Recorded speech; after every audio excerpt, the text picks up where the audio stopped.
7 লাখ টাকা আছে ভাইকে বলছেন কিছু? হ্যাঁ বলছি। জাতীয় নাগরিক পার্টির কেন্দ্রীয় নেতা ইমামুর রশিদের বিরুদ্ধে এবার অভিযোগ, এক নারীকে প্রজেক্ট দেওয়ার প্রতিশ্রুতি দিয়ে নিয়েছেন 48 লাখ টাকা। ভাইয়া ভাইয়া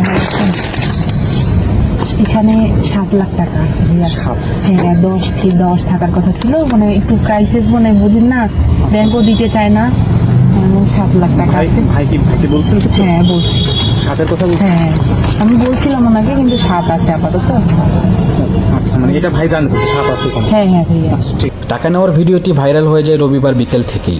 এই ঘটনাকে কেন্দ্র করে সামাজিক যোগাযোগ মাধ্যমে চরম সমালোচনা ছড়িয়ে পড়ে ইউনূসের এনসিপি দলকে নিয়ে। অবশ্য বরাবরের মতোই এবারও অভিযোগ অস্বীকার করেছে অভিযুক্ত এনসিপি কেন্দ্রীয় নেতা ইমামুর রশিদ।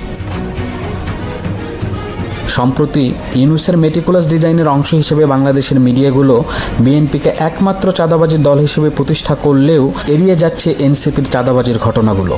কিন্তু বাস্তবতা হলো, একদিকে যেমন বিএনপি চাঁদাবাজি করেছে, অন্যদিকে এনসিপি কোনো অংশে কম চাঁদাবাজি করছে না। 7 লাখ টাকা আছে ভাইয়া। ভাইকে বলছেন কিছু? হ্যাঁ বলছি। এনসিপির মতো নতুন রাজনৈতিক দল যখন নিজেরাই কোটি কোটি টাকা চাঁদাবাজি করে অন্য চাঁদাবাজ দলকে নিয়ে সমালোচনা করে, তখন তা পুরোই হাস্যকর হয়ে যাচ্ছে, এমনটাই বলছেন সাধারণ মানুষ। Desk report, বিবাংলা.net।